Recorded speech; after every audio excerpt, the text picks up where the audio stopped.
Parliament का winter session जो 4 दिसंबर को स्टार्ट हुआ वो 21 दिसंबर को ही कंक्लूड हो गया अपने एक्सपेक्टेड डेट 22 दिसंबर से एक दिन पहले। ऑल्दो इसका फर्स्ट वीक तो पीसफुल था but second week was very controversial क्योंकि इसमें ह्यूज नंबर ऑफ एमपीज को सस्पेंड किया गया जो कि अराउंड 146 इन नंबर्स है। वहीं लास्ट डे में बिना किसी ऑपोजिशन लीडर के 3 मेजर क्रिमिनल लॉज को भी पास कर दिया गया। तो पार्लियामेंट के स्पीकर और चेयरमैन के अकॉर्डिंग ये सेशन 76% एफिशिएंट रहा और उसमें 18 मेजर बिल्स पास किए गए इंक्लूडिंग टेलीकम्युनिकेशन बिल 2023 जो कि टेम्पररी कंट्रोल देता है सेंट्रल गवर्नमेंट को टेलीकॉम सर्विसेज के ऊपर। वहीं Jammu Kashmir reorganization and reservation bill भी पास हुआ जिसके थ्रू अब वीक एंड अंडर प्रिविलेज्ड लोगों को भी अदर बैकवर्ड क्लासेस की कैटेगरी में काउंट किया जाएगा और वो लोग जो अपनी ही कंट्री में रेफ्यूजी बन करके रह रहे हैं उनके लिए भी जम्मू एंड कश्मीर की असेंबली में एक सीट रिजर्व करी जाएगी जो भी पाकिस्तान ऑक्यूपाइड कश्मीर से डिस्प्लेस्ड लोग होंगे।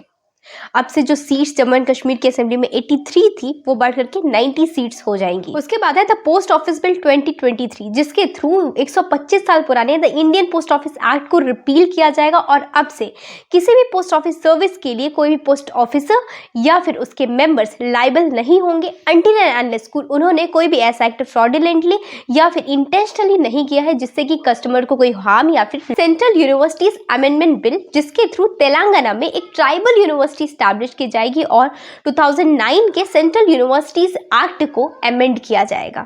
Government of union territories amendment bill जिसके थ्रू जम्मू एंड कश्मीर की असेंबली और पौंडुचेरी की असेंबली में वुमेन्स के लिए 33% सीट को रिजर्व कर दिया गया है।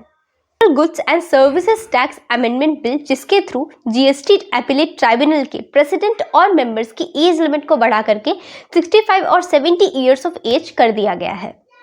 Appointment of chief election commissioner and other election commissioners bill भी पास हुआ जो कि चीफ जस्टिस ऑफ इंडिया को रिमूव करता है उस पैनल में से जो कि चीफ इलेक्शन कमिश्नर और इलेक्शन कमिश्नर्स को अपॉइंट करेगी। और लास्ट डे पास हुए मोस्ट एक्सपेक्टेड ये तीनों क्रिमिनल लॉज जो कि आईपीसी, सीआरपीसी और इंडियन एविडेंस एक्ट को रिप्लेस करेंगे। Like to the video if you found anything fruitful और सब्सक्राइब करें चैनल को अगर आपको इन सारे बिल्स के बारे में और डिटेल में जानना है।